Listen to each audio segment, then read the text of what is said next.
So, singing or just talking? What do you prefer? Okay, very simple. Objectives. Objectives. Are specific statements. Are specific statements. Learners will be able to do at the end of a lesson. To do at the end of a lesson. Objectives are used by both teachers and students. Okay, lots of information. Too much for my brain. There are lots of materials. And activities in lessons. Students should know objectives. And take responsibility. For what they're learning. It helps both students and teachers. To evaluate progress. Evaluate progress. Wow, that's a lot of information. In Module 5. The lesson plan had 2 objectives. The first one was. This is too much information. Basically, it's giving an example, but that was fun, right? We went back and forth, brought a little energy. It's saying 2 specific objectives. The key word, students will be able to. Students will be able to. Students will be able to. Students will be able to. Students will be able to. Students will be able to. Students will be able to. Students will be able to. So when we say able to, it's something you can see them do. Say, write. Students will be able to fill in a chart, kind of. Students will be able to fill in a chart using the past tense better. You see what I mean? Okay, so that's it. The steps here. Oh, we already know this about highly controlled. Let's just keep going down. Ellen. Sorry? Oh, very good. So you want to write this down as a point. Students will be able to use the 4 skills. Write it down. Will be able to use the 4 skills. Reading, writing, speaking, listening. If you can get 2 skills in one activity, even better, right? So you should put it down, like reading, writing, speaking, listening. But that's not an objective. Students will be able to speak is not an objective. Outcome. Not outcome A, whatever the word is. For me, an objective is students will be able to speak using the future tense. You see what I mean? It's specific. It's limited. A lot of people in the free practice activity wrote, students will write sentences. That's good, but it's not great. What kind of sentences? How, what am I thinking? How many? If you don't tell me how many, you'd have an open book but with no number of pages. So you should put that as your free practice. This is my suggestion. Almost everyone did this. Say how many sentences. Do you see what I mean? Yes. It was missing. We saw that it will become highly moderately controlled. No, but they're creating sentences themselves. You are giving them a piece of paper. You can't give them the whole book. You give them the blank sheet of paper.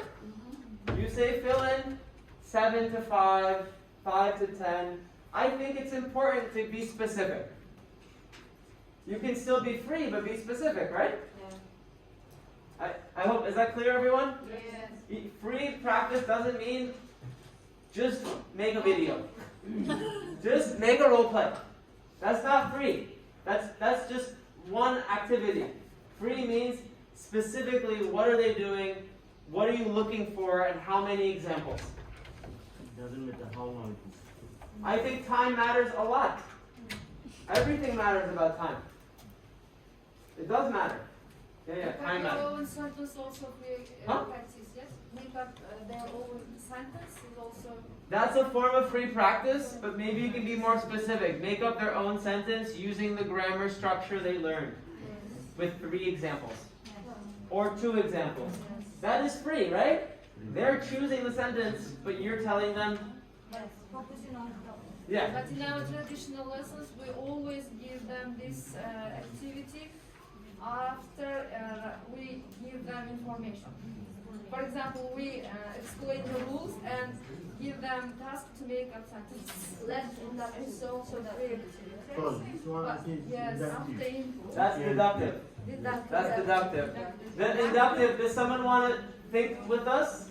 What would be an inductive way of doing that? Inductive, before explaining the rules, we give them some examples. Yeah. situation. Yeah. It could be examples and try to see the pattern.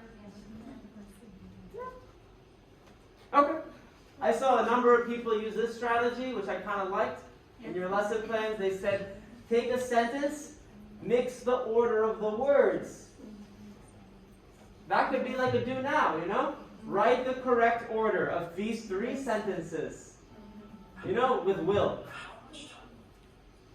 And then you can see the pattern. You know, I, and then will comes after the pronoun. Okay.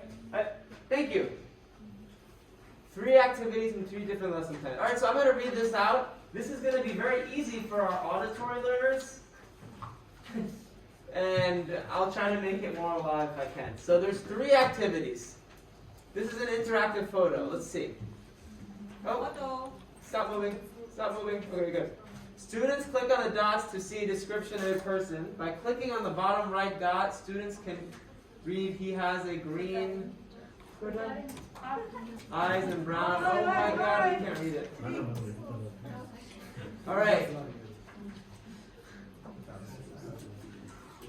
They complete a chart. Oh, so that's it. They choose a button and it says a description about a person. That's the first activity.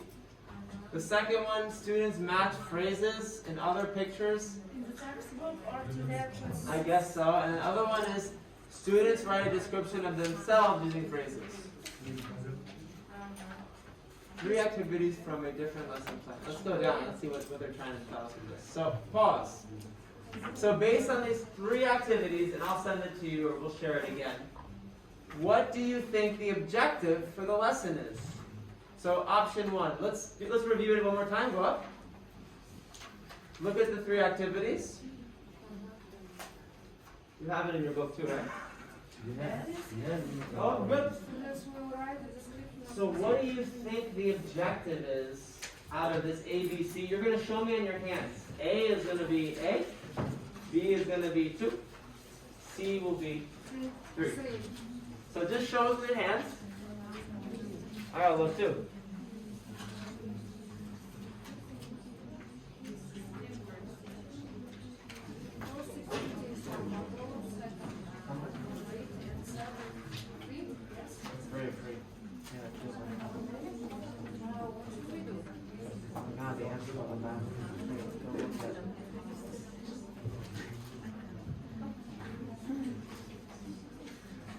All right. So let me see your answers. 1, A. 2, B. I would have said it was 3, but we're going to see the right answer in a second. 3. What is the answer? Everyone show me. You 2 on the computer. Yeah. Just a moment. What is the answer? 2.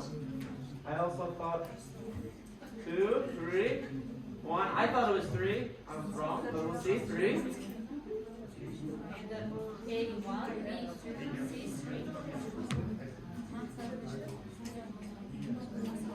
One A, 2 B, 3 C. You need to put your hand up and choose one. I need everyone's hand up before I move forward.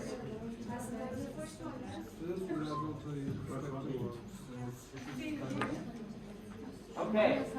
I thought it was 3. Let's go down and let's see. All right, so based on the 3 activities, I wanted to choose B1. B. Go down a little bit more.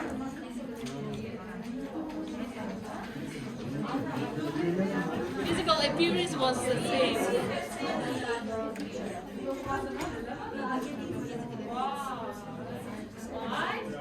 Okay, can someone tell me, based on, go up? No. Stop. Someone tell me what's different about objective B and objective C. What's different about it? Okay. You're given limited words. If For we objective choose C? The last one, it should involve a huge amount of words related to the description. Specific and general. There are a lot of words in description. B1 is general. B1 is specific more. B is more general. B is specific and specific about physical appearance of people. Yeah, and I want to add a question about the two verbs.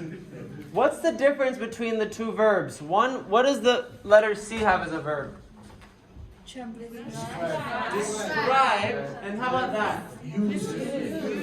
Which is easier to measure?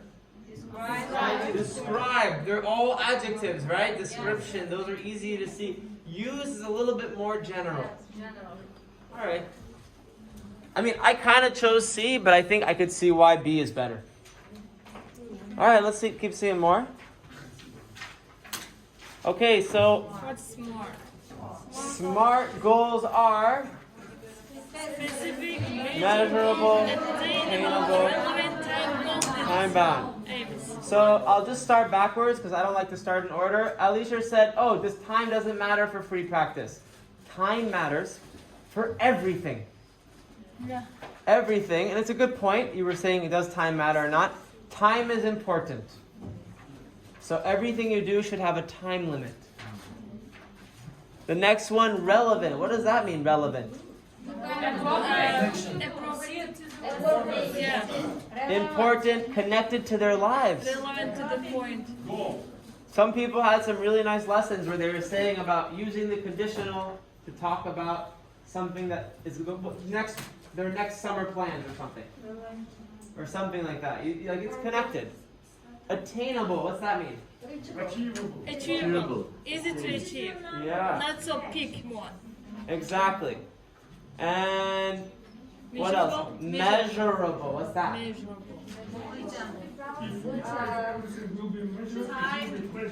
Where to start, where to stop. Not difficult, not easy. Not so heavy, not so light. I think for me, measurable was the point I was saying when some of you said write sentences for free practice or do a role play. That's very hard to measure, right? Yeah. How do I measure a role play? Right? So if an activity is measurable, I am going to hear 5 adjectives in the role play.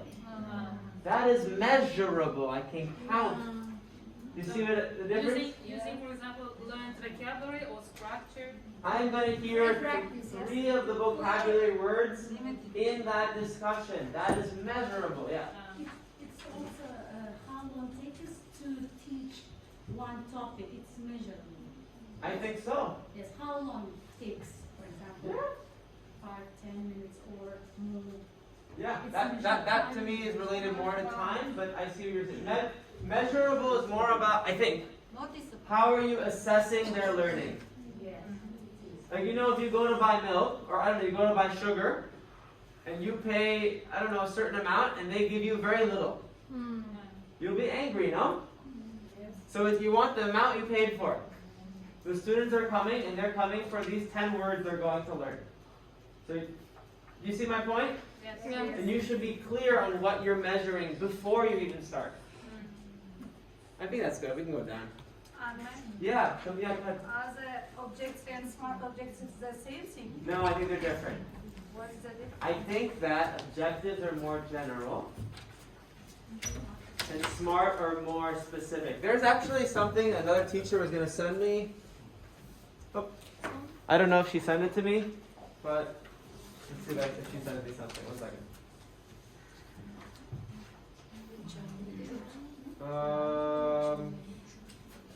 She did. Could I open something up? Is this? Yeah. No, it's too general. It's not good. Never mind. Anyway, your objectives should be simple, but concise. Yeah. Concise. Clear. It shouldn't be too long and complicated. Yeah. What is it saying here? Specific, what content or standard skills? Measure, how will I know? How will I know they achieved this by the end? This is answering, I think, your question about objectives and what is smart. Attainable. Oh, is it possible in that 20, 40-minute time? Relevant. Does it align with the focus of the school? Time band. Time. Is that clear, the difference of objective, smart objective? Yeah. I think so. All right, let's go down.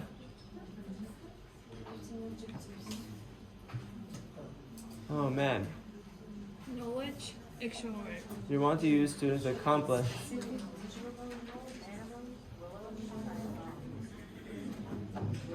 Use nuclear and extended family words as questions, as possessives, and questions. What's an action verb?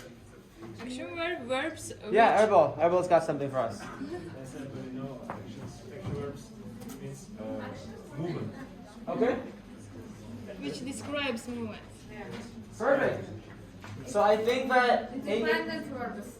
yeah. Not auxiliary verbs. Yeah. I don't know all the aspects of an action verb, but what I'm going to say is it's some, yes. What is the difference between measurable and attainable? Is goal achieved or not? Sure. Target result achieved or not? What's the difference between them? So I think Nature. you have an answer. Yeah. Okay. I have one For the too. measurable. At our previous lesson, I have gave information to my pupils to make up a sentence in the pre-activity. To make up a sentence, have you ever plus participle to or verb plus ed, but I haven't given them how many sentences should they make up. That means that I haven't measured the number. Is it clear? Measurable is the number of examples. Attainable is related to, is it too advanced? Is it too difficult? Right? So I've seen sometimes your lesson book, your textbook has a number of different topics in one lesson, right? Yes. So it's not measurable. it's not, well, it can be measurable, but it's maybe not attainable. It's not attainable. In a one lesson. In one lesson, right? What we usually do in our usual classes. Huge amount of information, but the result is bad. Right. So you don't, The result cannot be achieved. Yeah. attainable means I can go and get it. Not in 3 weeks, at the end of the lesson. Right? I can go and I can learn how to say I like. It's possible. Before the lesson, your objectives are measurable. Yeah, so Attainable after the lesson, the outcome. Till the end, you should achieve or you can achieve or not. Cevap otur sonra yapacaksın. So can I move let's go. Good question. outcomes? Alright, we know that already. They're used by students and teachers. And the key thing is they are Specific. specific. Alright, let's go down. I have some really good verbs that I'm going to give you in a second for this topic. Oh, different ways of assessing. So I think this is going to be part of your Module 6 assignment is you're going to be, because I don't think you've done this yet. You haven't done too many things on assessment. Maybe not. So assessment is, Excellent. what does it say here? Effective assessment is based on objectives. Oh yeah, that makes sense. How can I assess if I don't know my objective? Right? Objective, I like to think of it as GPS. You know GPS? You know in Yandex or something, or Google Maps, you put your address. The address is your objective. The assessment is, I guess, did you make it to the place you want to? Yeah. What? That's your job as a teacher, is to choose the address. Or what I get sometimes is someone gives me an address I put it into Google, and it shows no address. Right? So you may feel the same. You get a part of a lesson plan or the textbook, you say, I look at my students, it's impossible. Right? For me to do the same thing. And that's where you have to choose your route. You know, like what activities you're going to do that will help them attain one thing. But I like what you said about less is more. If you try to do everything, no one gets anything. You're better off choosing one or two things that you want to go and give them time to learn it. Okay. In lesson assessment is formative. That's what it's saying here. Alright, I think we can go down. Oh! Let's see what it's saying. Anything that's important? We already got this. Oh, this is really good. Like, we can do an exit ticket today too. Has anyone ever used exit ticket? Yeah. In class? Yeah. Do you want to tell us what you think it is, and then we can share? Okay, your hand went up, and then our both. Exit ticket. Does it mean